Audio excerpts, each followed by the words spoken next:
Throwdown Nation. As a great man once said, it's Monday night, and you know what that means.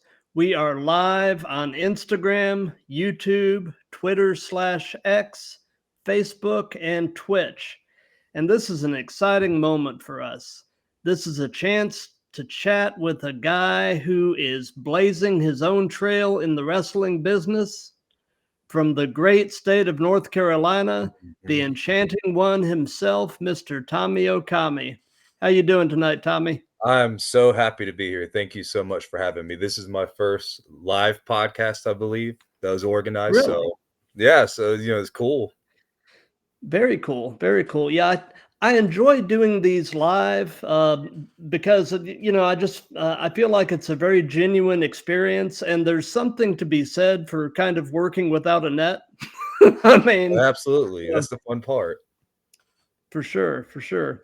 And something I'll go ahead and tell everybody that's watching this live. If you have any questions or comments, throw them in the chat. Hmm. And at the end, over the course of this, and especially at the end, we'll do sort of a viewer Q&A, and any questions and comments will be read and answered.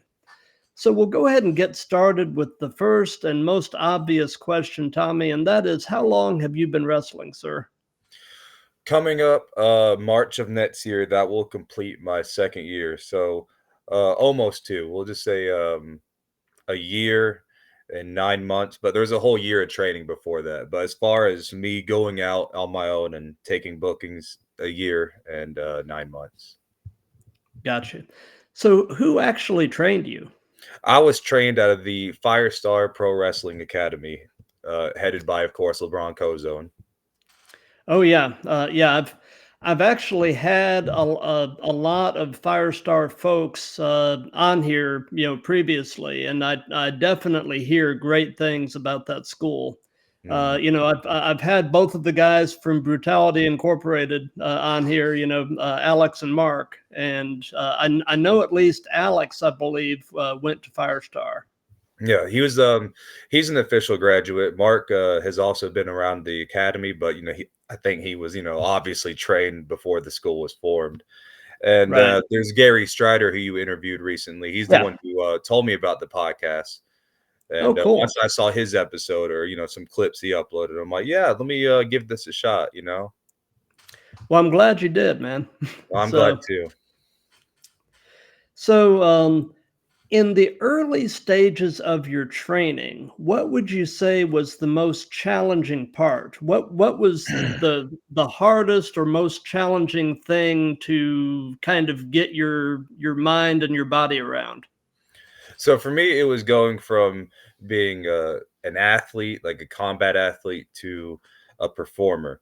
The striking and whatnot,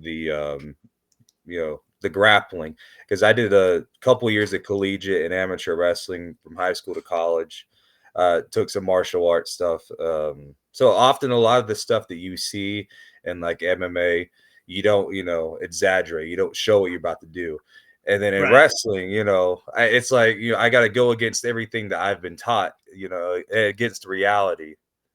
right, right, That's definitely the hardest part. Yeah, and now it's I embraced the showmanship, but I had to like almost forget how to um be stone face and not show my emotions like how you would in the combat sport area. right, right. Yeah, several years ago, for a few years, I actually trained in Brazilian Jiu-Jitsu. Mhm. So I love, absolutely love grappling. I'm 55 now, so I think, but aside from rolling around a little bit at the house with my son, I think my Jiu-Jitsu days are mostly behind me. But man, I've got a lot of respect for that sport, and I find a lot of pro wrestlers that have a shoot martial arts background oftentimes really deliver a more compelling in-ring product. I'm talking about the guys like Kyle O'Reilly, Brian Danielson, obviously. Of course. I think they bring, having that background or that interest really brings something special to the pro wrestling, staged, predetermined environment. Yeah, I feel your pain, man, because I gave up jujitsu too. I was like casually into it. I didn't do the whole belt system. I did no gi stuff every Hmm. other Saturday, basically. But then once I started, the wrestling training, and especially once I started taking bookings, I realized that my body can only do so much. And I gotta be careful about, like, do I want to twist my ankle doing jujitsu and then not be able to wrestle? But I'm glad I did it because, as you said, a lot of the styles, some of my matches have like triangles, arm bars, and if I didn't do jujitsu, it wouldn't have been natural for me to learn that. Right. It's funny when I first started jujitsu, I absolutely loathed the gi. Um, so initially I was just doing no-gi, and then I started to kind of embrace the gi, and I ended up really liking it because the gi opens up a whole different universe of various chokes and things you can do with a gi that you can't really pull off as well without it. So I became very much a pro gi guy. Yeah, um I never did get into that. yeah, it's like I said, there's a lot you can do with the gi, but so also looking back at the early portions of your training, what would you say was the most valuable lesson you picked up if you were going to pass something along to a new trainee based on your early days? What would you pass along? Uh, Definitely not to rush. And I just told the kids at the training center. I'm one of the coaches for Wrestling Evolution's training center over in Lincolnton. And I was working with a guy one on one, and I was teaching him some, the basic moves and like how to put it together in a series and spots.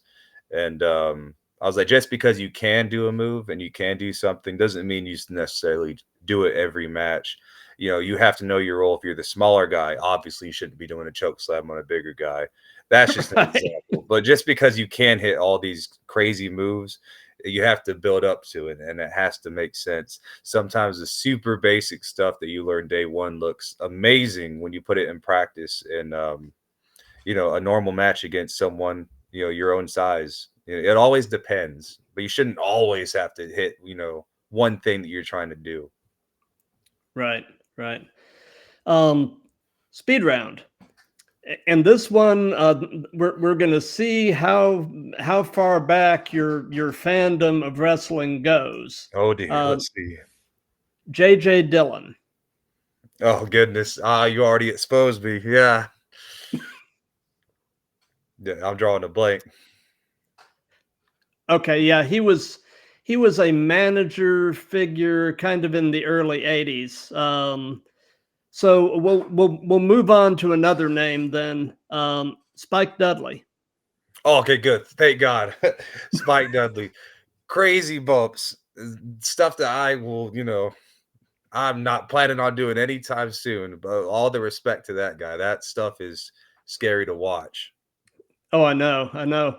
One of my favorite moments with Spike actually took place when Brock Lesnar made his debut. Um, he comes out to the ring, and I felt bad for Spike. I mean, he just launched Spike, and but Spike was born for those kind of things. I mean, so I mean he loved it, but yeah, crazy bumps, like you said. I mean, even though he's part of, that clip where he gets the triple power bomb and he's slammed, even though they're going to be focusing on Brock Lesnar on those lists, he's forever going to be in like that clip. Like he's the guy, and he's always going to have Oh his yeah. face right there. For sure, for sure. So, something I want to do before we press on is for people that aren't familiar with you or what you do. I just found a short clip on TikTok that I'm going to play real quick. You captioned it as you were facing a human tower, Human and talent. So I'm going to share my screen real quick and play this. Oh, this guy. Okay.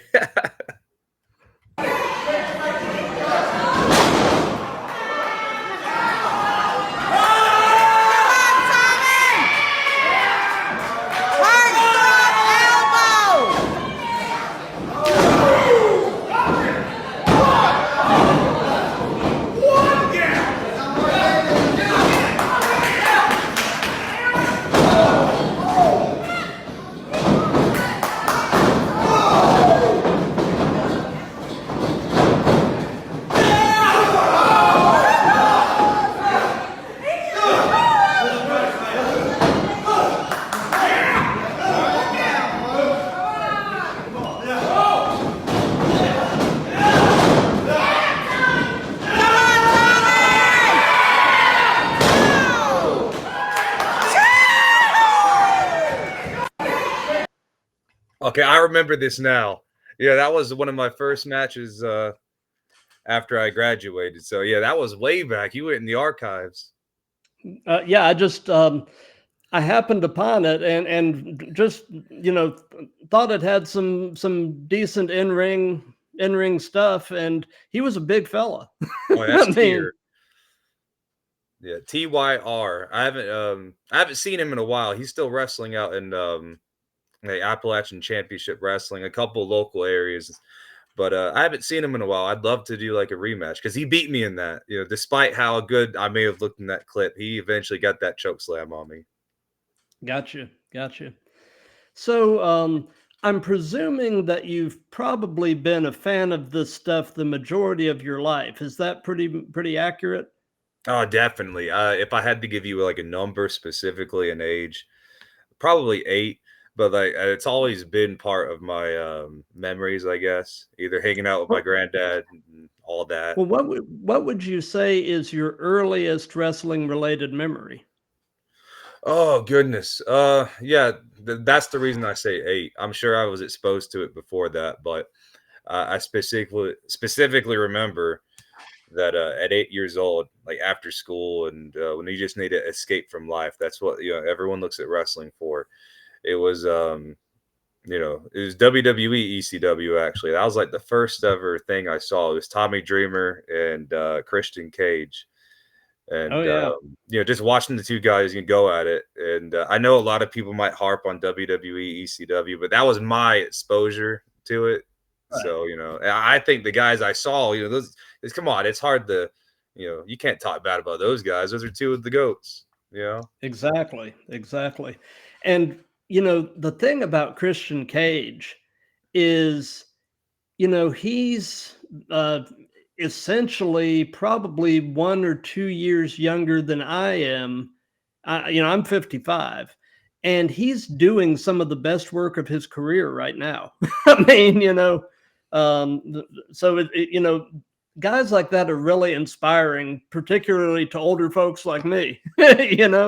I mean, seeing these guys that are not much younger than I am still out there really working at a high level is just so cool.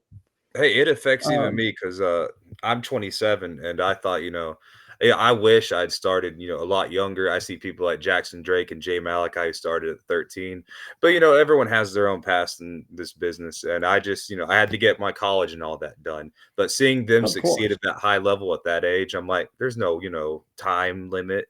It's all depends on how you take care of your body. Exactly. So, was there a particular point in your life, something in particular, where you knew you looked at the TV and you were like, I think I could do this? Was there a particular point? uh, I mean, I've always wanted to give it a try. But I'd like promised my mom and all that I'd focus on school, and so I never really considered it until I was about to finish college, and I put all my collegiate wrestling to the side and just focused on what am I going to do after college. I got to find a new outlet, a new dream, and I'm like, you know what? I've been wanting to do this for a long time. Let's try it. And then the COVID stuff happened, and I had to Yeah, wait. then as soon as the lockdowns and all that went away, I'd saved some money from my day job at the time, and I just took a leap of faith, moved to Greensboro with a buddy, and went to Firestar, and here we are. That is awesome. And again, it's another case of, as Cody and them did, you bet on yourself. And it seems to be paying off, man. And I couldn't be happier for I you. hope so, man. I appreciate it. So, I guess outside of wrestling, what are some of your other hobbies and interests? Oh man, I've had to give up some particular hobbies, as I said, jujitsu. I remember it was the one training session after I'm probably like a month into professional wrestling training by then, and I'm doing jujitsu. I hear there's a academy down where I live at the time, and I'm like, yeah, I can't do this. My body hurt. I need to save myself for wrestling. But I still get on my rollerblades now and then. I've made it part of my character sometimes. People say, "Hey, when are you gonna bust out the rollerblades for another promo?" I'm like, I don't know. We'll see. It's a little cold outside. But I'm taking professional wrestling so serious now that I'm learning to protect my body. Ezekiel Jackson had said, and he was on some marriage show, and his wife loved to go outdoors and horseback riding and all that stuff. And that was a point of contention for them because he saved his body. Whenever he's not wrestling, he rested. And I'm like, he's taking the business serious, and his body is his resource. That's something I take serious. So I try to find some hobbies that, keep me risk free of injuring myself. Like, I'll just play a video game and stay in. I'm not, I can't risk myself no more. No more rock climbing. Gotcha. I was just looking over at the Instagram chat, and Dante Khalifa says hello. Oh, I love Dante. He's my that's my dude. That's my favorite guy. Oh, I Well, made a lot very of people cool. mad by saying that. He is dope. Dante is one of the nicest people I've ever met. And let's see, we've got some other folks here. Missy Long just commented the Enchanting One, I love and Missy Long. and and Eric Black I think that's a said you're gi. badass. Who is that? Looking at the little icon. Is that a gi? No, Eric Black. He actually was on the show recently. He's a masked wrestler from Philadelphia. Oh, I see. I was looking at the little thing besides is badass. Oh yeah. I guess he's saying Gee is badass. I just I couldn't tell what that was either. And Missy actually had a question for you here. What is some advice that Tommy would give younger Tommy in his pursuit of his wrestling career? Oh man, now I don't regret my. I think everyone has their own path. So what I'm doing now works out for me. But I really wish I had started sooner. But that would have probably meant sacrificing some other things, like maybe not going to college and starting wrestling. Maybe it would make me a better wrestler now at this point in time. But education is so important that it's with you forever. You can't put that aside. I'll have that no matter what. And God forbid I hurt my knee or I get hurt and I can't do this for whatever reason. I now have some backup stuff, and if need be, I'll be taken care of. Absolutely. So, kind of piggybacking on off of the hobbies and interests, what are you watching or listening to right now? Oh Anything interesting? I've told you before we started, and The Walking Dead was my number one, but the show's ended. There's a couple spin-offs. I've been slacking on those. But yeah, I mean I barely have time to watch anything new. This is embarrassing, but I'm like a Trailer Park Boys fan. I shouldn't be telling people this. See, I'm so what's the word? Like, I've actually yeah. never watched that show. Is it good? It's I see it all the time, and I just so the way I look at it is I'm not gonna say they're not gonna win an Emmy, obviously, well, but no. I mean, at the end of a long day, I need something that I could turn my brain off to and just laugh and watch. And like with wrestling and my work and everything that I do, I feel like I can't sit and watch a show that's gonna force me to, think. So, right? just I think it's called like a comfort show. Yeah, yeah, kind of like a big slice of mental meatloaf. Yes, like something that will entertain me, but I'm not gonna get stressed watching, which is a shame because I love my dramas. I love Breaking Bad and The Walking Dead, but sometimes I don't want to be stressed after I got home from wrestling or work. Right, right. So, I know currently, North Carolina is home. Are you from North Carolina or are you from elsewhere? I'm from North Carolina. I'm still living in my hometown, Hickory, North Carolina, Okay, but I went to school in Greensboro. gotcha, gotcha. So, what is your favorite thing about Hickory? Oh gosh, I've been here so long, but see, I didn't start driving until like maybe a little bit into my like early 20s, so I didn't really go out as much as I should. So I'm really a homebody. I don't go out to bars and stuff. I'm like the worst person to ask about the nightlife in Hickory, but I don't know. I don't want to be boring and say Planet Fitness is my favorite part of Planet, Hickory. But literally, my life here, when I'm at home, is I go to work and then I go to Planet Fitness and work out, and then I'll go, to wherever I can to train. But I will say this, it's a very safe place, depending on where you at, to raise your family. And it's not in the middle of nowhere, but it's not like a big city. So I think it's a really good middle ground for a lot of people. Charlotte and Greensboro is an hour away. So if you know anyone who has kids and stuff and wants a nice place to stay, Hickory's not too bad. Gotcha. Speed round. Chris Sabin. Chris Sabin. He's the oh yeah, I know him. Yeah, I haven't gotten to meet any of them. The Motor City, right? Yeah. Yeah. But I really like what they did with them when they got into WWE. Really like put the straps on them right away, even if it was a short run. Mm-hmm. I feel like that's a really good nod at the the indie scene, and it shows a really good work relationship with how the wrestling industry is going right now. For It says, sure. For you sure. work hard and you make it, even if it's a little late, you can still succeed. And like to me, it was a message. It's like we see y'all. We're always looking. Yep. Yep.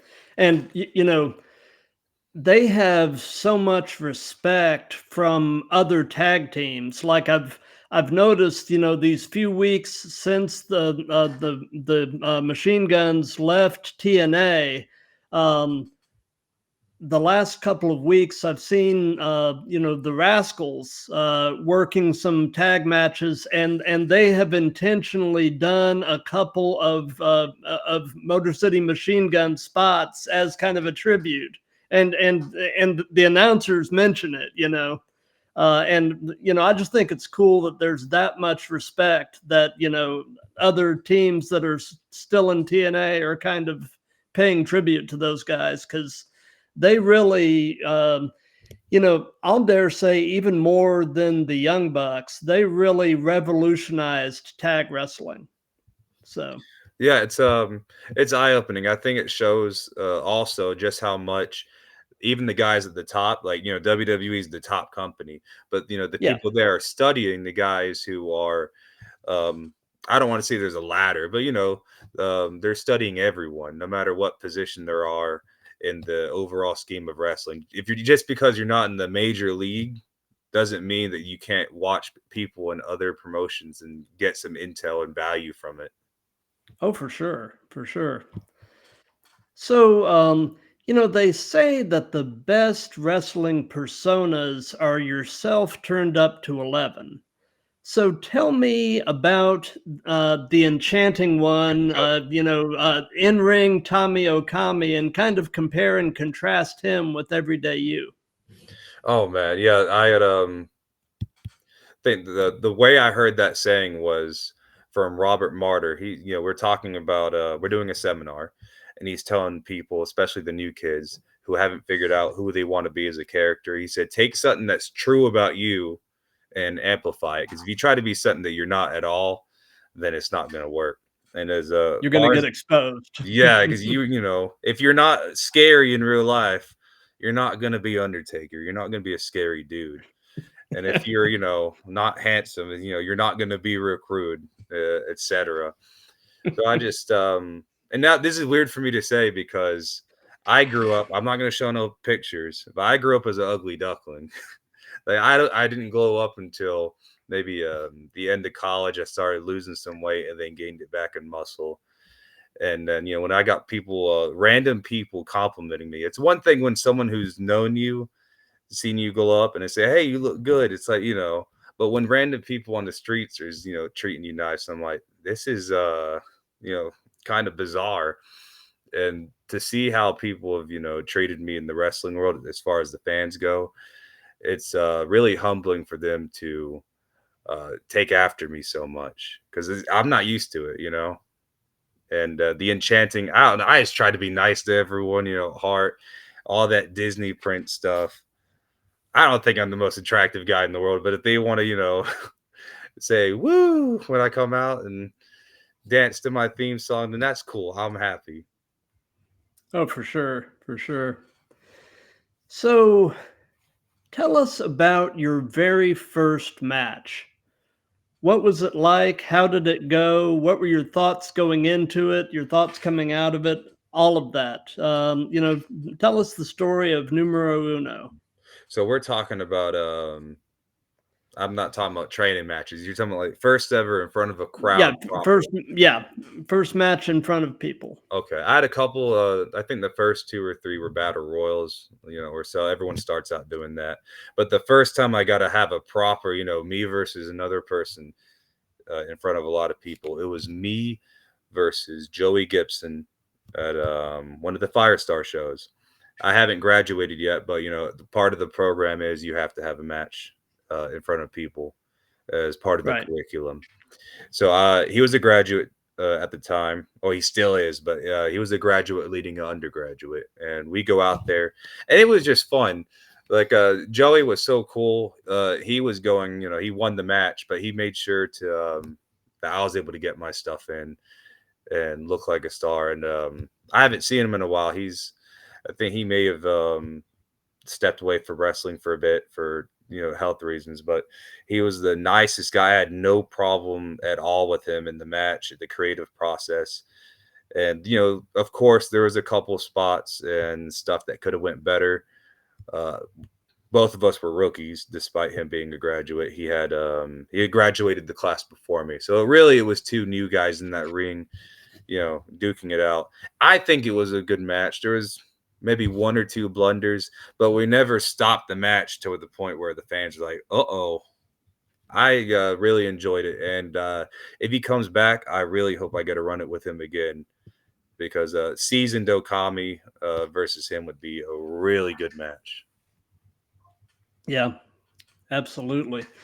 They were you were just talking about how you were a rookie and he essentially was too. It's funny. Back many years ago, I used to work as a paramedic, and so I finished paramedic school and went out on the truck, and within like the first month and a half, suddenly they were putting like paramedic students with me, and I'm sitting here thinking, I barely know what I'm doing. I'm supposed to pass along nuggets of wisdom to a paramedic student. I didn't feel ready, but Yeah, looking um, from his but I point of view, mean, he must have felt the same way. He was sometimes I felt like he was more nervous than I was, but we got through it. It was really fun. oh yeah, And absolutely. I really hope he comes back because we're two, especially Joey. He's a tall, good-looking man. Like me and him against each other would be a real treat for all the fans. For sure, for sure. And he sounds like a good guy too. Oh yeah, So, I've never had a bad experience with him. He was a super nice guy. I think he works at a was it summer camp or some kind of Christian camp for children. So that automatically, well, that's he's cool. a good noodle in Yeah, my book on paper. But person to person in training, I wish I had more time with him, to be honest. for sure. Speed round. Charlotte Flair.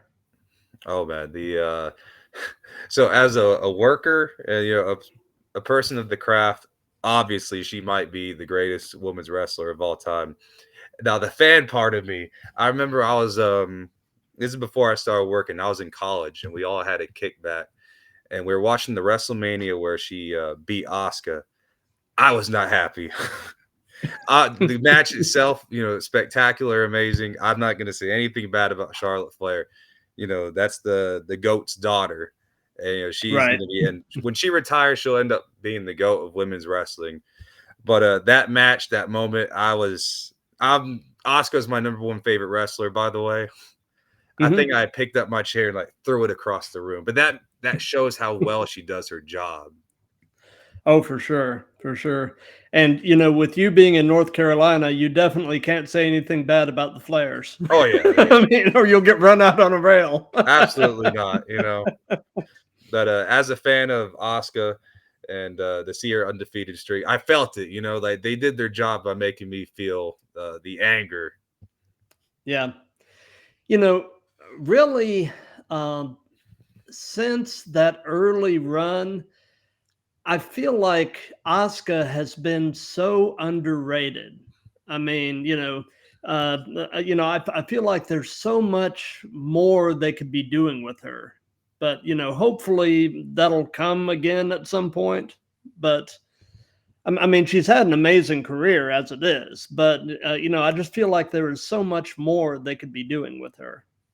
Yeah, for whatever reason, um, I don't know. Obviously, they've given her a lot, and to say that she's been undervalued or not given as much, I don't think that's necessarily true because otherwise people wouldn't be calling her, the goat and stuff of, True, you know, true.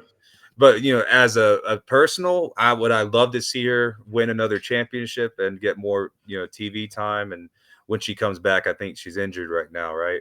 But when she I does, think so, I yeah. would I love her to get into a main title picture. Absolutely. But I think a lot of the people who maybe feel a type of way that she had lost to some younger stars, like look at Rhea Ripley. I got no problem with her, losing Mm-mm. to her. But yeah, I saw NXT, the black and gold, Asuka. So to see her start, of Yeah, course, the first impression, I'm gonna be like, it's really hard for me to forget that, as time goes on. right. And she's not old at all, by any No, means. no. I'm sure she'll be wrestling for the next 5 years at least. So hopefully we'll see some, maybe a resurgence of the Empress. Hopefully, yeah. So we've heard about the first match. Now tell us about your favorite match that you've been a part of. Mm. My favorite one, I keep going back to last year. It was December. So yeah, exactly a year ago. I've had some really good matches this year too, but none of it has compared as far as a spectacle. That was me versus DeAndre Jackson. You may know him as Chandra Lynch. That match was, and it's crazy. As far as a wrestling match, we didn't do too much in terms of like moves and whatnot, but we didn't have to. He's a really big guy. I'm a big guy too.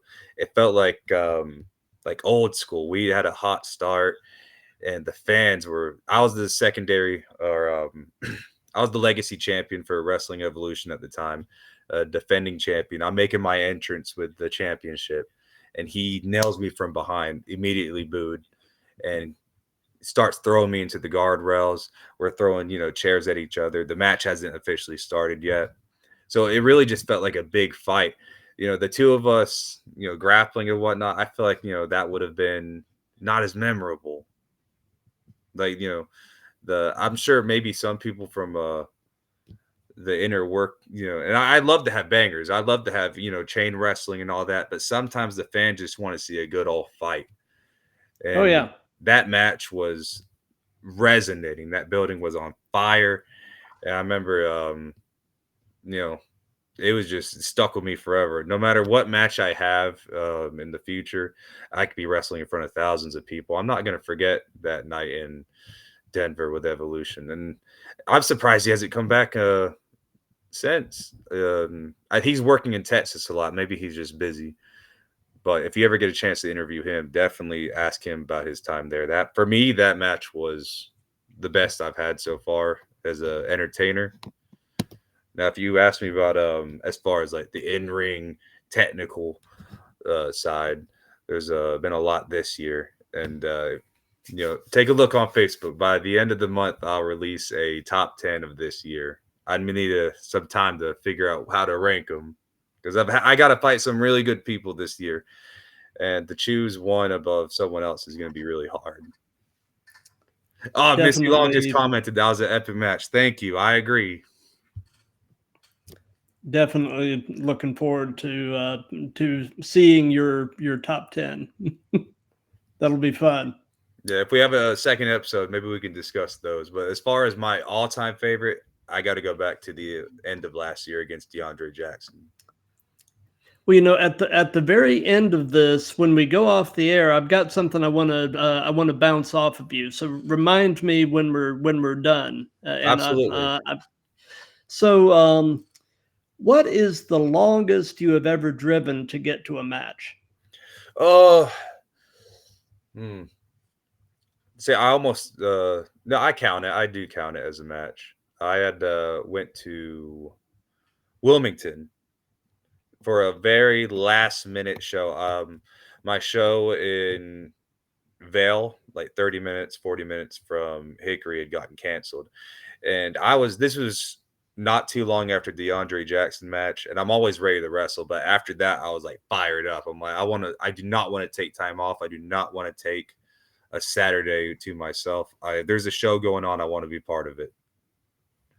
And all the shows that I already worked for were filled up as far as spots in the show. And I didn't want to do like a nothing thing. So I went all the way to Wilmington to UWA. It's been a while. I haven't been back since, but yeah, I just took a last minute. I was willing to drive the 4 hours. Me and my family went, and we treated it as like a vacation. We got the hotel room, and the match was just, a little cherry on top. But yeah, 4 hours, Wilmington.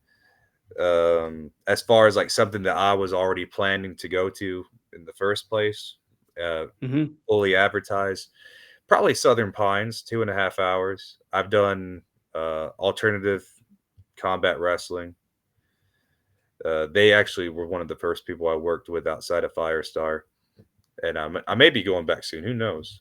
Because I'm more comfortable with the drives now. I hated it at first, and now I've grown to like find it endearing. I don't enjoy driving that far, but it's part of the gig.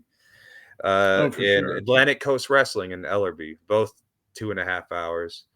But I'm trying to get in Georgia. I'm trying to get in Virginia, so I'm gonna have to get used to it. Absolutely. It's like you said, it's part of the gig. So, what is your biggest in-ring pet peeve? I know everybody's got one. Oh man, this isn't so much like about match quality. It's and I haven't had to deal with it too much, but when people don't take care of themselves as far as hygiene, like I'm very mild mannered. If something goes awry in the match, it's fine.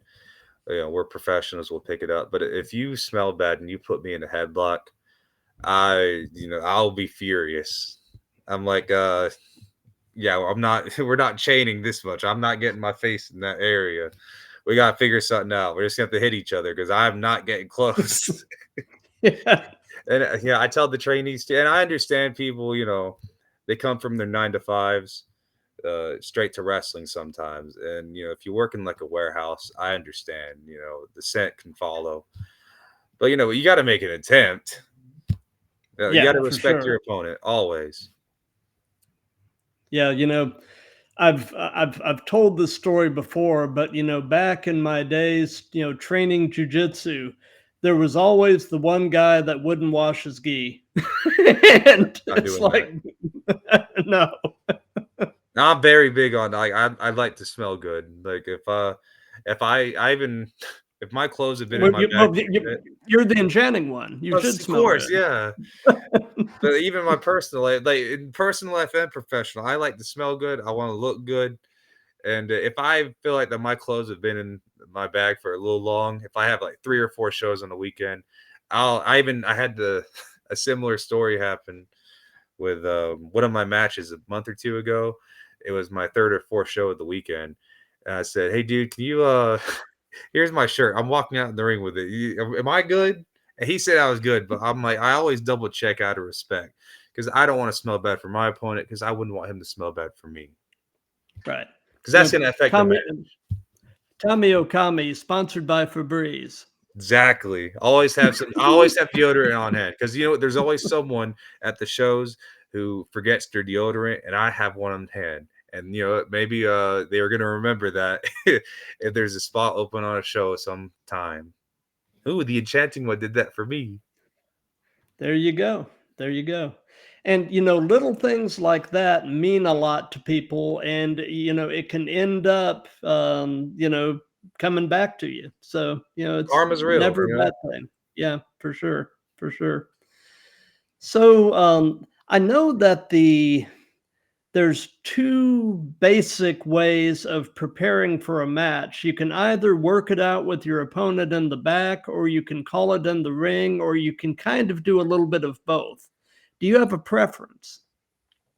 Uh, if I have a match that's only if I have a shorter match, then you know it's okay to walk and talk a little bit and figure it out. But once we get into we have to entertain the crowd for a good 10 to 15. I'm big guy on falsies. Like yeah, I believe that especially if you want to get like really get impressed and you want to get to that next level, you can't just follow the simple formula. It's fine, you know, for simple matches, but like main events, championship matches, when you're putting those high stake stuff and you have to really bring something different, you know, you have to get those cool things in sometimes.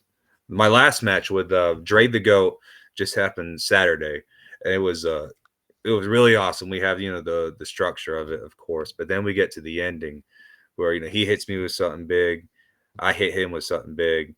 I'm about to finish him. You know, he gets out and he's about to jump off of the top rope and do a frog splash on me, and so I scurry off into the opposite turnbuckle. And then, you know, when he told me about this in the back, I'm like, dude, there's no way. This is crazy. He jumps from, and not, you know, he does it coast to coast, but not like Shane McMahon from corner one to corner two. He goes from corner one all the way to corner three. And I'm like, Wow. good luck doing that on the fly, you know? Good luck doing that without talking about it. Because if I had Right. seen that, if he had done it without telling me, I don't know if I would have, you know, sat there. I'm like, no way. But then he hit it. I'm like, that was the craziest thing ever. I had to, you know, hide my expression of amazement during. But, you know, Oh, if we for hadn't sure. talked about that before, there's no way we could have done really cool things like that. But as far as people wanting to call it in the ring and be purists, I guess you'd call, uh, Hmm. you know, there's nothing wrong with it. But for me, I feel like you want those high level highlights, you have to talk about it. You have to have a plan. For sure. And shout out to Dre the Goat. He was one of my early guests on here, and man, he is a lot of fun. Him and his buddy Florida Man. I don't know if you've encountered Florida Man, but he's a trip. Yeah, that was the first I met Dre casually. I don't like to bother people too much when we're in the back and they're you know, they're doing their matches. But obviously when I'm working with him last weekend, I got to know him a little bit. And he's a really cool guy, you know, Yeah, young, athletic. I feel like he has a really bright future. A lot of people are already talking about him. I was really shocked to learn that he's a rookie because I seen his face pop up on a couple shows. I'm like, you know, he just progressed really fast.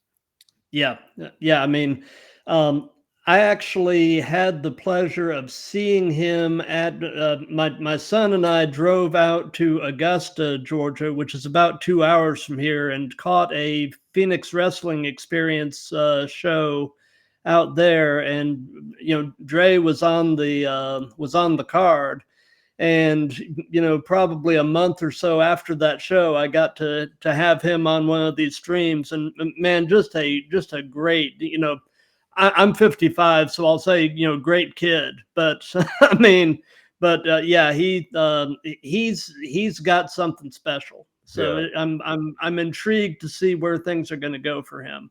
A very respectful and nice guy. It's one thing to be, anyone can be really good, but to be good and, a nice guy and humble in the back, like, Oh, not for only would sure. I'd want to have a match with him in front of the scouts or, important people, but I'd also just love to wrestle him again because he's a really cool guy.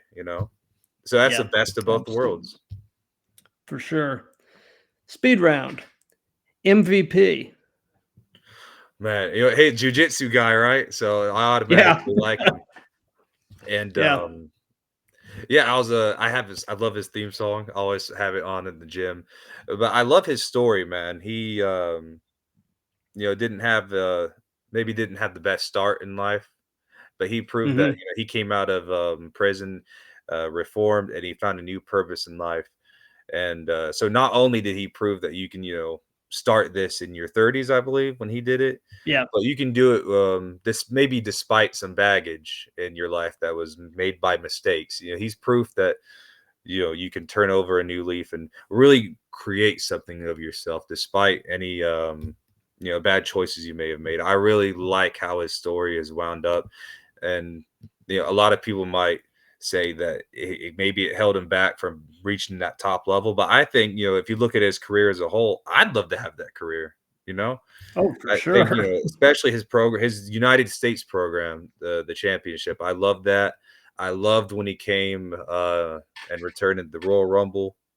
Like his little Hmm. spot with Brock Lesnar was awesome, and I was super happy and stoked when they brought him back full time. And because I had never got to see him live when I was watching wrestling. I think by the Hmm. time I really religiously watched WWE and the product, he had already, left by then. But to see him and form the group with Shelton, Bobby, Oh yeah. and Cedric, that was gold. I That's the only thing I hate that they didn't make that bigger. To be honest, not up to them obviously, but from what we got, it was so good. I wish we got more.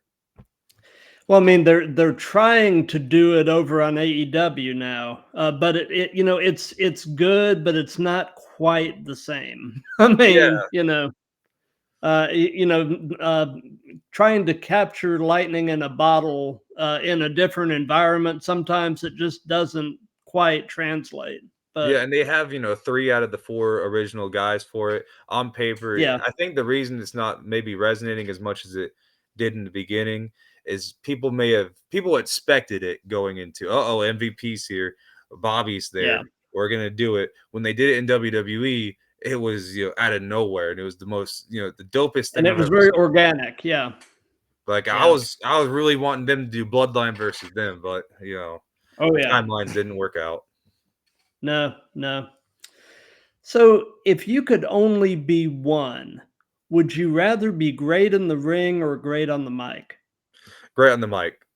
Absolutely, 1,000%, because as, I said before, our bodies are a resource, but no matter how you plan it out, there's a finite amount of time to use it. Ric Flair is the perfect example. Any week, any day on WWE, he could be brought back and have a segment, and he could show up at any other show, any promotion he wants.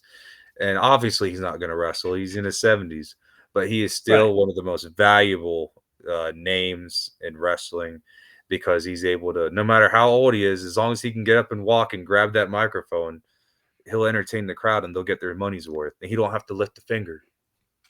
Oh yeah. And I mean, going back and just watching old Flair promos is just such a great trip down memory lane.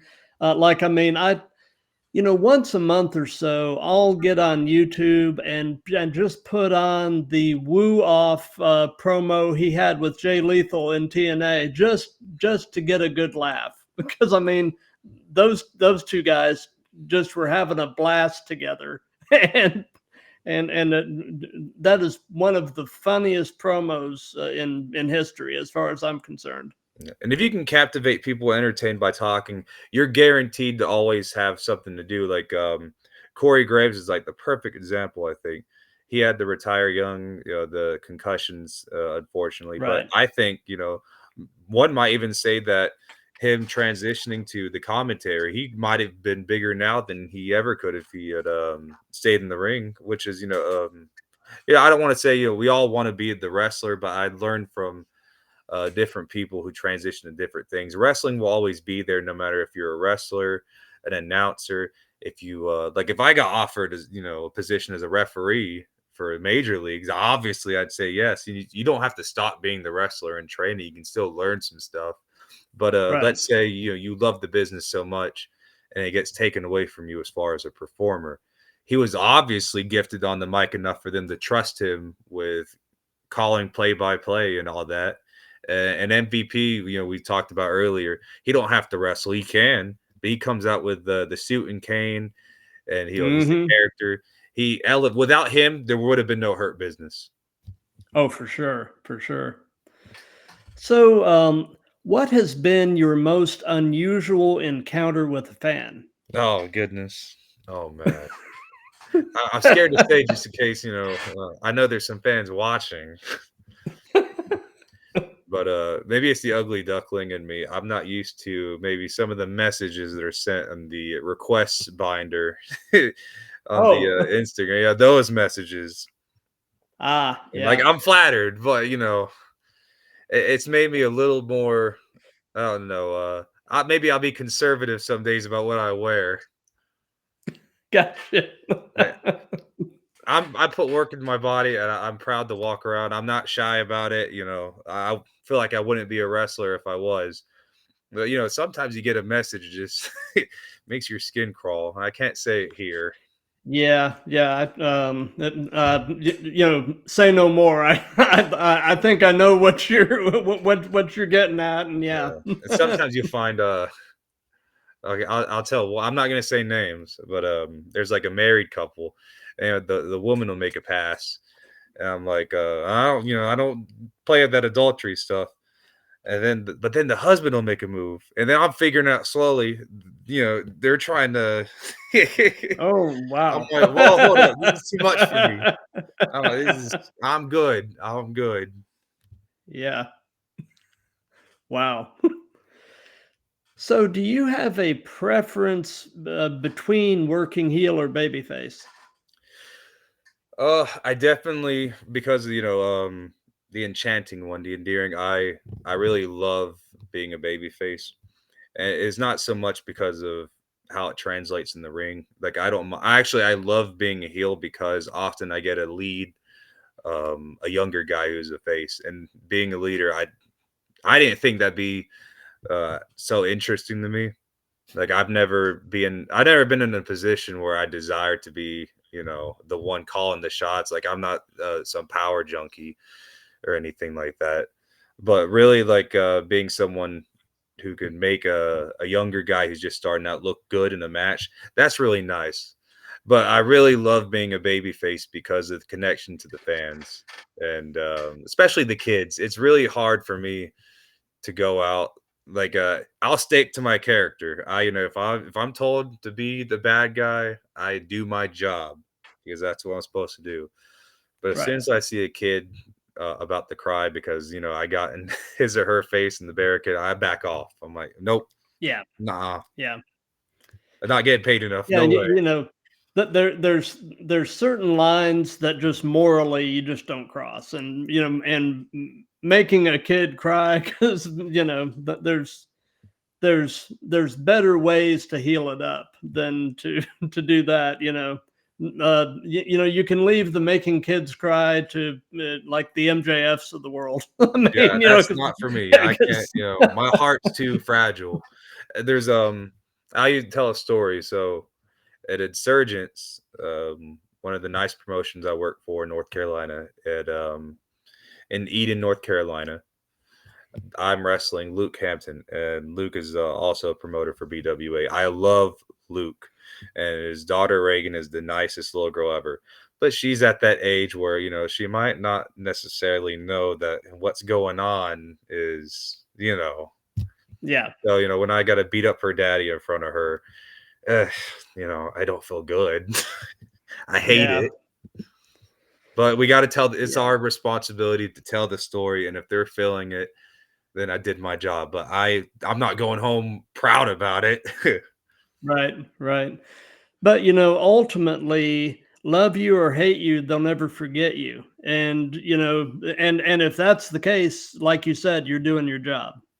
No, So I always tell if you're told to be, you got to heal it up. You got to heal it up. I'm a for professional. I sure. do it. If I got to choose, I want to be the enchanting one that everyone loves. If I got to make kids cry, then I'll do it. But I'm not gonna like it. Right. Right. But either or, as far as the in-ring action, I enjoyed being a heel. It's fun because I get to, work with people and help them develop. Right. Right. So, can you share an example of a time where something went sideways during a match and you had to improvise? Hmm. Nothing's gone so bad that we had to, like, totally change everything. Like, there's, like, a spot, that might go wrong. Yes, I know Missy Long. I don't like it either. I never made her son cry, though, ever, I hope. He wears the mask, so I can't tell. I think he likes it when I'm a bad guy, in fact. But, yeah, I've never had to fit something that went so awry that we had to, like, completely change the outcome of something, but there was one match, and I'm not gonna name names, a tag team match, and we're supposed to Okay. do the Eddie Guerrero spot where he takes the chair. I try to swing at it, he misses, hits me, chair drops, he picks it up and throws it back at me. Ref turns around, I'm DQ'd. We all know how the spot goes, Right. but our Tale as old as referee, time. yeah, unfortunately, our referee may have, I guess he was having an off day, and he refused to, be distracted and look, the other way. So I'm like, yeah, I'm gonna grab it. Like, this is what we talked about. I can't just, not do it. So, I grab it and he doesn't disqualify me, which he should have done right there. I'm like, if he's not gonna DQ me, I guess I gotta go with the plan. And the guy grabs the chair, the good guy, and he throws it away, knocks me out. He says, "I'm sorry." I can't. I'm not gonna say who it was because it wasn't my fault. I just had to react to what was given to me. Right. Right. But the referee was not having a good time in the back afterwards. Yeah. If Gary Strider is watching this, who was my tag team partner, he'll know exactly what I'm talking about.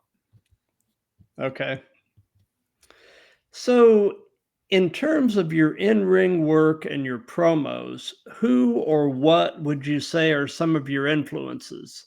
And it can be wrestlers, it can be pop culture, anything. What has helped make the Enchanting One enchanting? Man, I try not to embody so much someone else because someone could always tell if you're, trying to mimic someone. But Right. a lot of praise I've gotten from people who talk to me about my promos is it feels like I'm just talking to you. Like, I'm not the biggest fan of that. It had its place in the 80s, but like, let me tell you, and then pointing at the camera, always yelling. I'm like, why are you always yelling? It's just you and the Yeah. camera. Now, if it's like a segment after you got beat up and you're angry, you're throwing the chairs around, that's one thing. But it seems like a lot of people will, film every single promos if they're angry and pissed off and yelling at the camera. I'm like, what's the deal? Yeah, but this is also coming from the guy who's been told that sometimes he's too relaxed in his promos and they want to see more. So I try to do it based off of where I'm at. If I get booked at I don't want to say promote, specifics, but let's say I'm doing a country crowd, an old school crowd. I'll bring it up, do Hmm. some fire, some, Macho Man, Hulk Hogan, that's perfect for those. You know, a lot of the fans over Right. there, that's who they look after. But a lot of promotions like in cities and stuff that I work for, I try to make it laid back, more of my style, so I could put a little bit more of my own little spin on things. Like how would Tommy Okami say? Because as we said, you got to bring something that's true about yourself and pull it out. If you're trying to be someone that you're not, they're gonna catch on, and it's not gonna work. You can memorize all like a script, but if it don't sound like you, it's not gonna work. Absolutely. And you were talking about the the old school guys ranting and raving, veins popping out of their heads. I used to really enjoy the promos by Jake the Snake Yes, Roberts and absolutely. Raven, because they would very rarely raise their voice, but they could project such menace by just quietly and succinctly telling you exactly what they were fixing to do to you. And to me, that's scarier and more intimidating than some guy foaming at the mouth and looking like he's about to have a coronary. We all know someone at work who's like always angry and always mad. It becomes a joke. But when you see the Yeah. person who's always calm and collected, they never panic, but then they get a little, it's like that's concerning. So Yeah, it makes it more. they say fear the quiet ones. Yeah, you if know? if the guy who always has it together loses it, you know that something everyone watches like this is not going to be good. But if I had to say like inspiration specifically, so we were talking about The Walking Dead earlier, and have Yeah. you seen Negan's introduction when he Oh comes yeah. out with the bat? I've been like I say a lot in my promos. Oh my, you know, Yeah. just something that's like Absolutely. something that's playful and theatric, but also serious and menacing too at the same time. Yeah. This is Lucille. She's a thirsty girl. She's Yeah, a she's vampire a bat. vampire bat. It's gonna be pee pee Pat City real soon. Yep. To ride that fine line of serious and intimidating, because you don't want to be, you want your guy to be scared, but he's also true. Like, he was a goofball before the apocalypse started. Right. Yeah, But he was now he's a a high school warlord. wrestling coach. I mean, Exactly. And just because he's a warlord in the post-apocalypse, don't mean he's not still that guy. Yeah, he Chris Jericho'd himself. He reinvented himself after the apocalypse. Yeah, there was one segment we did for Evolution where I hit the guy with the chair outside, and he's laying down, like almost knocked out. And I said, "Oh, I did the same thing when he hit Glenn with the bat." I said, "Oh my, you just took a hell of a hit." He's a perfect villain. I'm like, you know what? If I gotta be the bad guy, I might as well watch the most hated villains. Oh, for sure, for sure. And I heard that when Jeffrey Dean Morgan got that part, for about a month, he slept with Lucille like right next to his bed. They shipped Lucille out to him, and he basically slept with the bat next to him. Just I guess he's method or whatever, It's but his method because the bat represented his wife pass. yeah, I think yeah, that shows how good of an actor he is. But it's funny. I was skeptical too because I read the comic book and um, Jeffrey Dean Morgan's a pretty boy. Like he's not the yeah, biggest guy. He's skinny, but, really handsome but pretty. And I thought maybe he was too pretty to play the role. Negan's a big brute of a man. But I think he played his own spin on it. He was still yeah. intimidating despite, the playfulness about him. Oh, for And sure, that for suits the sure. Enchanting One. If I'm booked as the big bad heel, which I'm often doing now, I still have to. I'm true to myself. I'm playful, but I'm still gonna ruin your day. Yeah, absolutely. And if I want to be super serious, Gustavo Fring from Breaking Bad, all his monologues are Oh yeah, yeah, yeah. that is calm, terrifying. Mhm. Yep.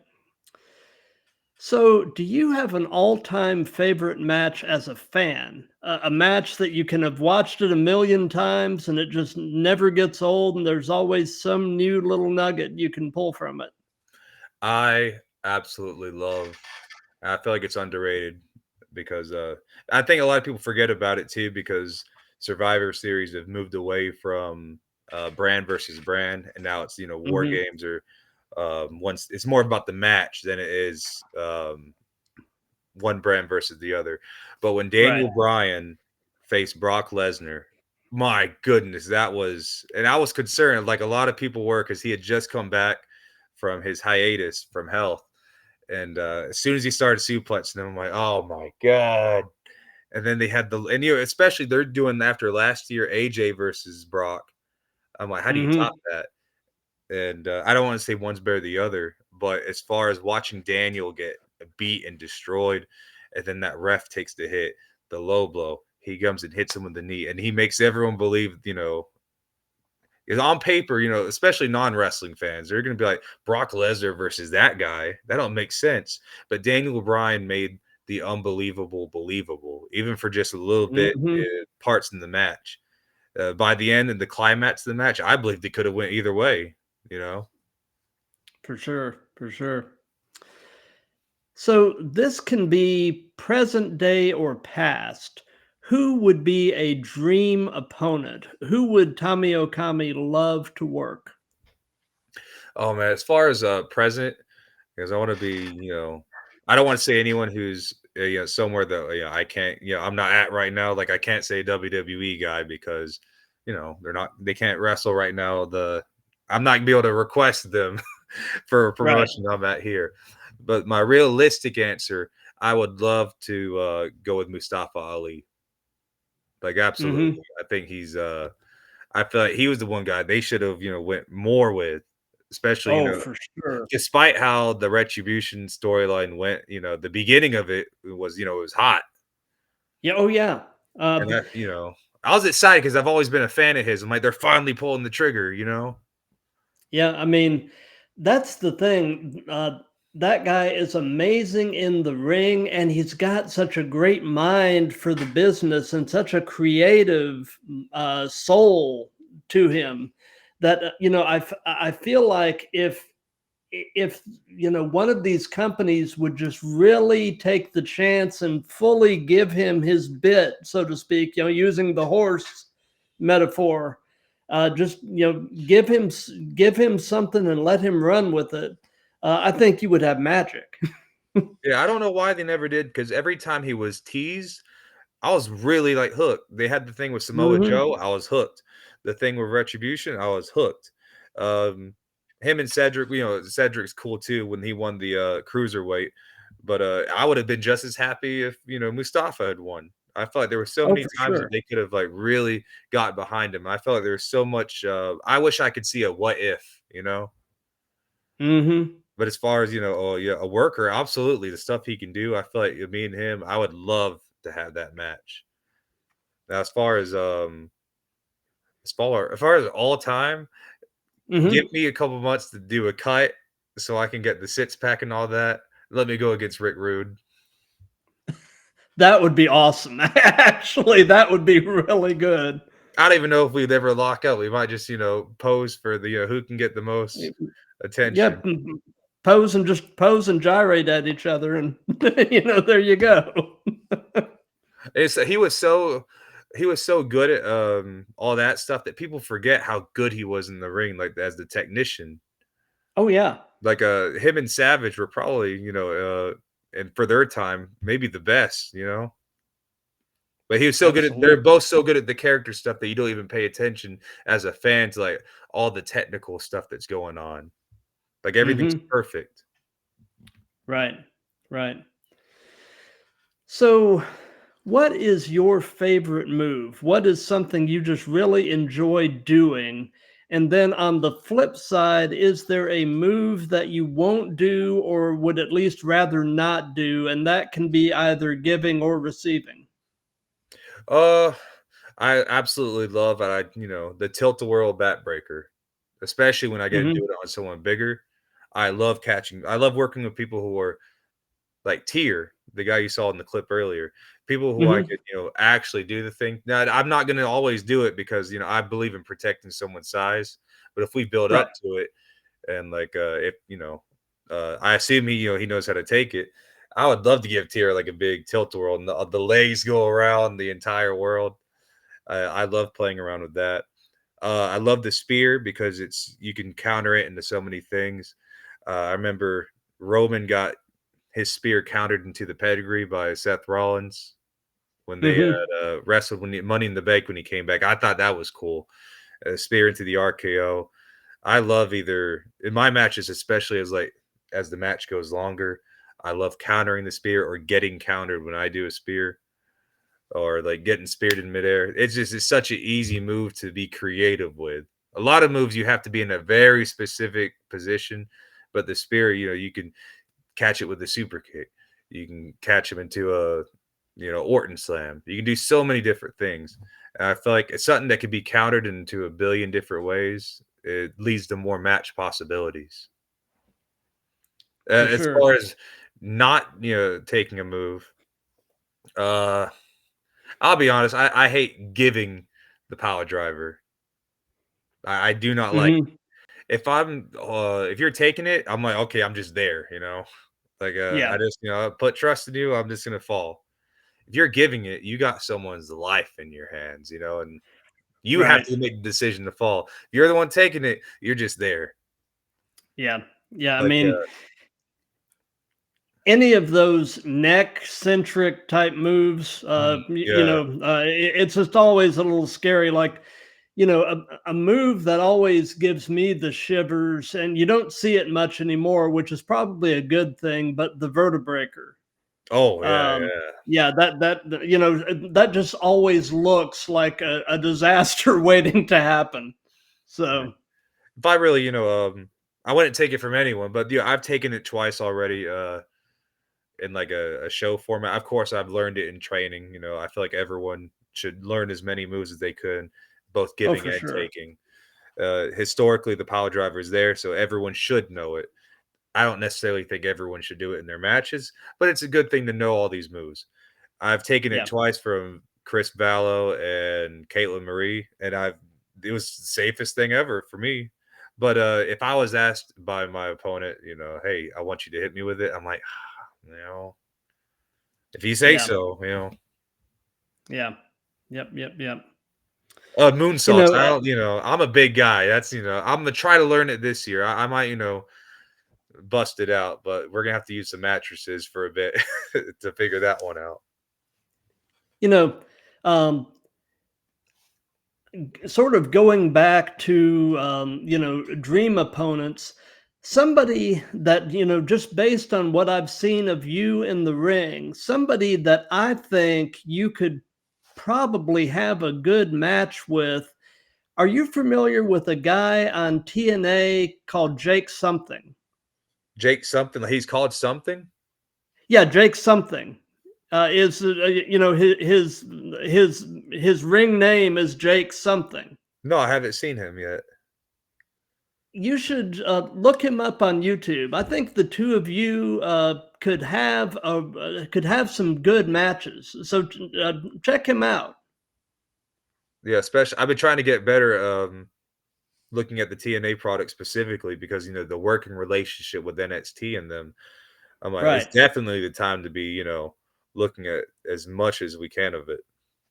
Absolutely. So definitely check out Jake something. Um, so you haven't been doing this that long, but I'll ask this anyway, and that is what hurts right now. Uh Lower back, but that's not so much because of wrestling. I mean, it doesn't help, I'm sure, but my warehouse job, man. Yeah. Especially it's the holidays right now, so they're behind on. I don't know if you're familiar with warehouse work, but I'm the guy who picks up all the heavy boxes and stuff. Ah. And I'm not old. When I started doing it, I was 21, and I feel this is the best in shape I've ever been in my life. But when I was first doing the job at 21, I was not wrestling at the time. In fact, during the Hmm. COVID thing, I wasn't doing anything but go to the gym for a bit and then pick up the boxes. That's easy. Now that I got the little bit of wear and tear and I'm always sore from wrestling, that I did a 6-hour shift today, which is, not that much, but like I was in pain and I'm tired and whatnot. And I think the worst part of it too is people who don't wrestle or unfamiliar, they don't understand. A lot of the people in my warehouse still work a 10-hour shift. And hey, I salute that. That's, it's hard to do picking up boxes anywhere from 0 to 100 pounds, hours and hours and hours. That's difficult for anyone to do. But, their life typically is they work, they go home to their family, wife, kids, play video game, rest, go drink, wake up and do it the next day. I work a 6-hour shift and then I go to training or I go to the gym and, destroy my body more so I can, look the part. And then, I go back and try to lift the boxes again. And they're like, you have all that muscle. You're a big guy. How come why are you struggling? This skinny guy's not. I'm like, well, he gets the rest afterwards. Yeah. That's the word. That's the most hardest part has been as a wrestler. People don't understand, you know. Right. Have any of your coworkers at the warehouse come to see you wrestle? I've had a couple, I have a couple loyal ones who's always there. Oh, that's And, cool. yeah, it's super nice, especially I've even got a sell a couple of shirts, you may see if you ever go in my warehouse, a couple of Tommy Okami shirts. I even have a couple of Nice. supervisors who bought one. I'm like, "I'm not gonna get in trouble." Am I? I'm like, it's not like I'm doing it on the clock. But, Right. I have a Right. couple of people I'm lucky to get supporting me. It's usually the older folks. Maybe I'm an old soul, but I can't get no one, of my generation, any of the younger people to come out to the shows, which is, odd. But maybe it shows that Hmm. wrestling is, I don't want to say for, the old timers, but they have a special connection to it. They love to go see the shows. I think a lot of the younger people would rather watch the pay-per-views on TV and whatnot at their kickbacks. They don't feel like going out to the indie shows. Right. Right. So, what is your take on the role that social media is playing as a promotional tool in wrestling? It's absolutely needed now. And this doesn't just affect wrestling. I'd I don't know what it was. It was a documentary. They were talking about back when in the 90s when skateboarding was, really like at its peak. You had to like go to all the competitions to make it. Like Tony Hawk had to win all those I guess contests. They have a word for it. I don't know what it's called. Bam Margera, all those Hmm. guys. They didn't have the internet back then, so they had to do whatever they could to win the local stuff and branch out further. But now you can be on Instagram and you pull off a cool trick, and then automatically you got people commenting and following you, and that goes for wrestling. You know, the territory days are gone. You don't have to. You can't just focus on one and then slowly expand. People all over the world could see you do a match in the middle of nowhere because you did a cool move. I was working in Morgan Dash, and I'm sure you're aware of him. I caught him into a tilt-a-whirl backbreaker out of a crossbody from the ropes, and that got a lot of traction. And that could literally be from anyone in the country. So I think social media, if you don't use it, then that's I can't think of any reason or excuse or yeah, there's no reason you shouldn't be using it. Right. I understand Right. there's people who want to keep low key and it's they want to separate their personal life from the character they play and whatnot. But for me, Right. it's like I'm all in, and I Yeah. want if I can't do it the old fashioned way, I'm not in college. I can't get in that next in line program. They're not Right. going to grab me from there. I have to make my name for myself. So if you're not using social media, then like why do this? For sure. For sure. Unless you're, the hometown guy, but that's so rare that someone only wants to work the one promotion for their town. Yeah.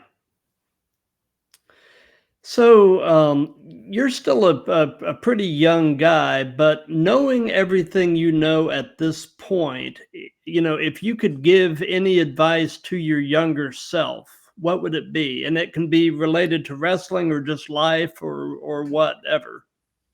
Yeah, I mean, I said it earlier, like I wish it started sooner, but I'd just say, just have faith. I suppose I've grown and matured, and I think I wasn't confident, and I was always worried about the future, and I still am now, but I just try to focus on what's going on in the present to build to that future. instead of dreading, I'm waking up a day later and I haven't started my journey.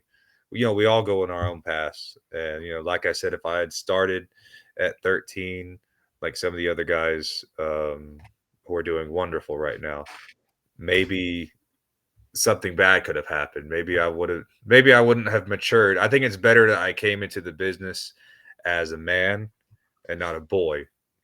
Because Right. there's a show, I don't know if you've seen it. It was called BoJack Horseman on Netflix, and they I've made it. heard about that, and I've heard it's really Yeah, good. it's really good. And he's not a wrestler, but he's just a Hollywood actor.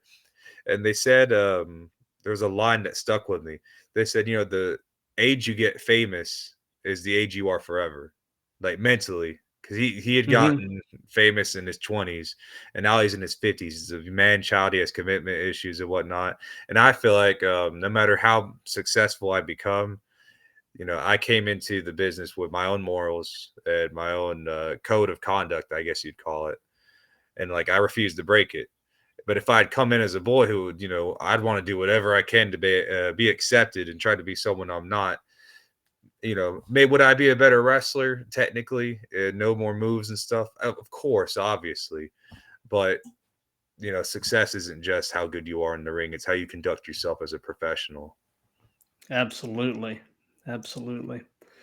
So, do you have any pre-show traditions, rituals, superstitions, any things that you try to do consistently before you walk through the curtain? Uh,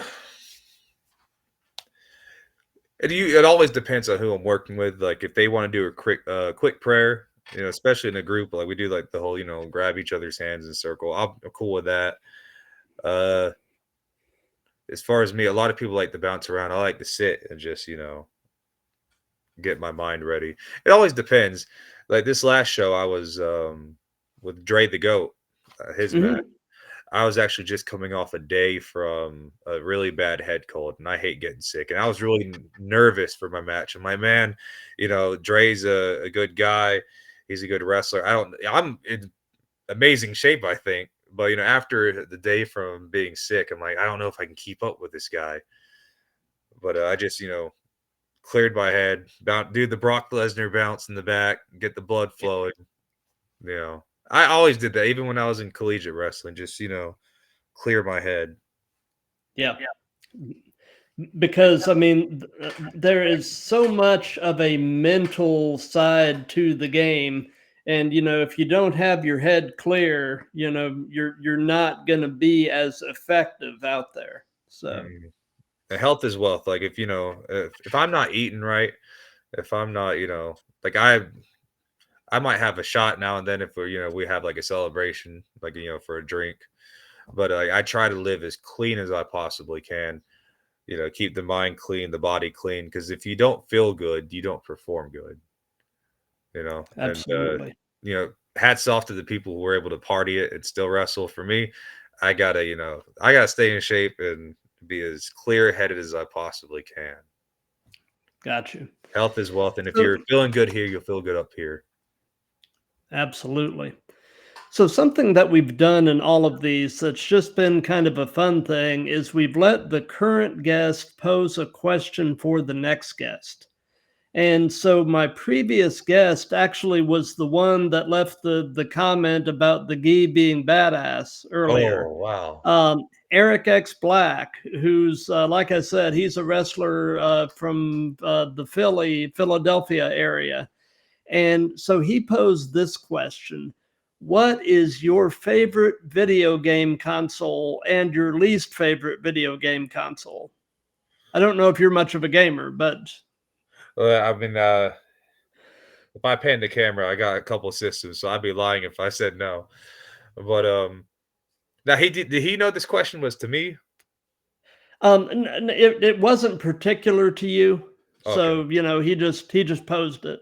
So, For me, my favorite is the N64. A lot of mhm. it's sentimental value. It doesn't really have anything to do with the games that are on it per se. But that was the console, me and my brother would play. And you got some good games on there. You got the 4 plug-in controllers, and it's just something that, it's Nintendo. You get a family together and play it. Uh, Least favorite. I don't know. Oh, okay, the handhelds because it's not because the games that are on it or the quality. You know, obviously the console is going to be better, but for me, someone as active as me, I always end up breaking them. I put it in my bag and I'm running around. I never take the Switch specifically. That I'm Mm-hmm. not going to show, but I'm pointing. You know, it's made to go on the go. No, I don't take it outside. I'm not dropping that thing. You know, I'm too Yeah. clumsy. You know, it's funny. In the ring, I feel like focused and I'm in, but outside the ring, I'm bumping into stuff. I'm dropping my stuff. I replace my phone every 6 months because I crack it. Portable handhelds are not for me. Gotcha. Gotcha. Well, since this is part of a series, do you have a question that you would like to pose to the next guest? And I can go ahead and tell you the next guest tomorrow night at 8 o'clock. I've got a wrestler from California, the Enterprise, Robin Shaw. Um, and like I said, the question doesn't have to be particular to him, but if there's just an interesting question that you'd like to pose, Oh, I'd love to hear it. well, I can't make a question particular to him because I have not been lucky enough to wrestle on that side of the country, so I haven't had the Right. pleasure of meeting him. But I guess I'd say, what are you currently doing right now to make yourself a better performer? What is the number one, thing on the priority list?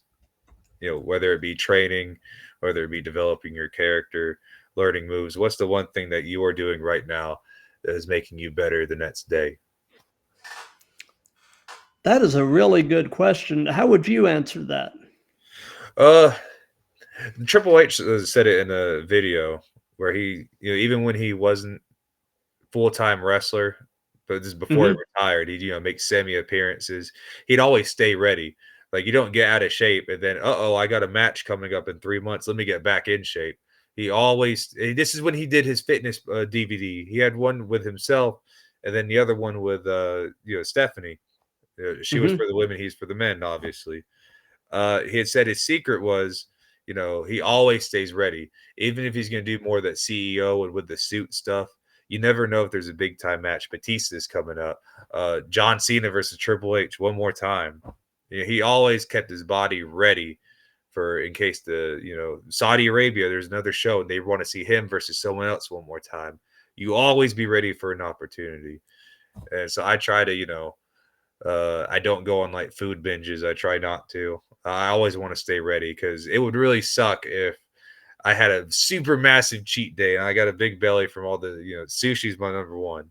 It would be a shame if I had a big belly full of sushi and I get a phone call, hey, this show's coming up. I'm like, I can't do it because I'm a vomit, you know? Yeah. Yeah, the show's coming up, and Mustafa Ali has specifically requested you. I would cry. I'd lose it. Not saying that you So, can't indulge now then. Your birthday, cool and of stuff, but course, you always yeah, got to be prepared.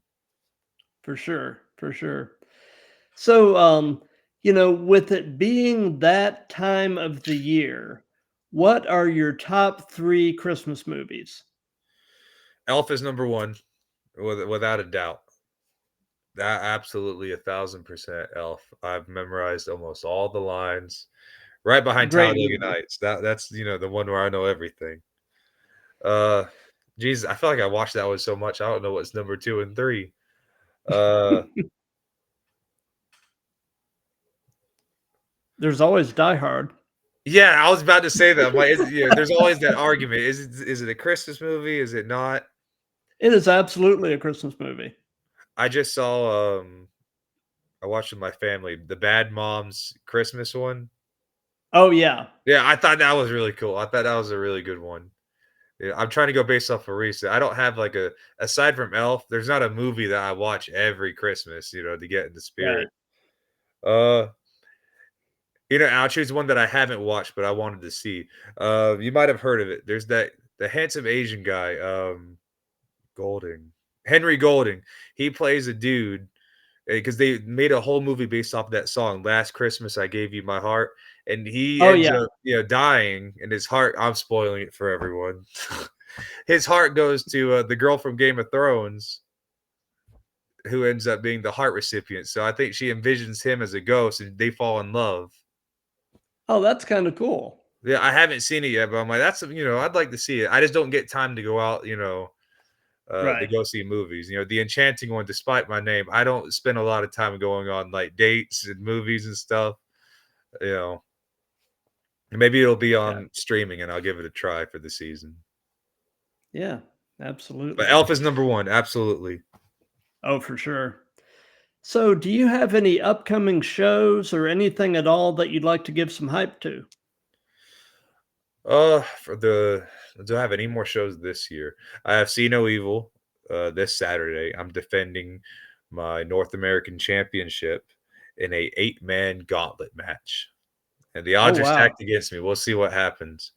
Friday I got Explosive Pro Wrestling in Boiling Springs, South Carolina. And I think that might be it for 2024 season. I might have Explosive the next week, but we'll see. As far as Sutton Nets here, Wrestling Evolution, of course, is going to be Wrestling Evolution 1, the first show of the year. And I feel like it's going to be something really special, especially after the last show.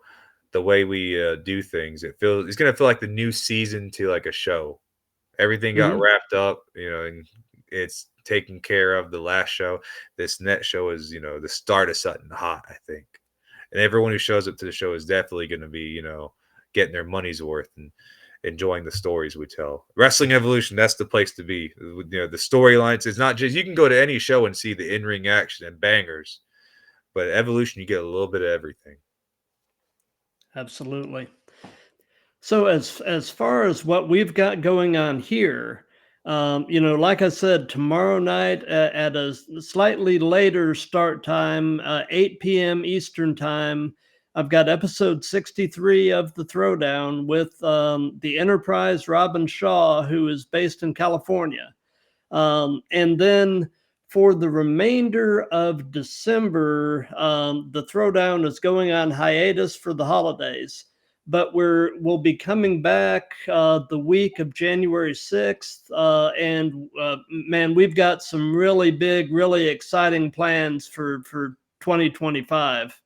And big stuff's coming. So definitely be watching our socials. And, Tommy, I want to thank you for your time. This has been an amazing conversation. I Oh, thank really had a good time with you. Me too. And, and you've, I was mentioning earlier about Dre the Goat having something special. You've got something special as well, and believe in that and cling to that, and that's going to take you places.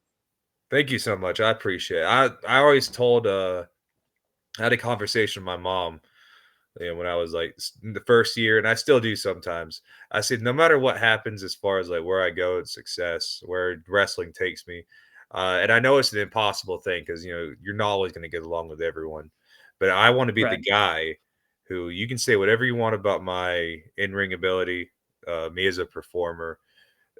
Once I'm outside that curtain, feel free. You can criticize whatever, but I want to be the guy that you can't say anything about my person. Like Yeah. I want to stick true to myself. And even if that means doing the right thing might hold me back from an opportunity, it's going to suck. But like I said, karma's real. And if you treat people right, they'll Hmm. remember it. If you treat people wrong, they'll definitely remember it. I just want to, do the wrestling journey with as much integrity as I can. I don't want to see no dark side of the ring episode about Tommy Okami. Yeah. Unless I'm I don't blame interviewing. you. Yeah. But, for those of you that have been watching this live, thank you. For those of you that'll be seeing this on replays and excerpts here and there, thank you for that. If you like what we've got going here, definitely continue to spread the word. We've done 63 of these, but man, I feel like we're just getting started. And like I said, I'm excited about 2025. Big things are ahead. And so, like I said, we'll be back tomorrow night at 8 p.m. Eastern. Until then, everybody have a great night.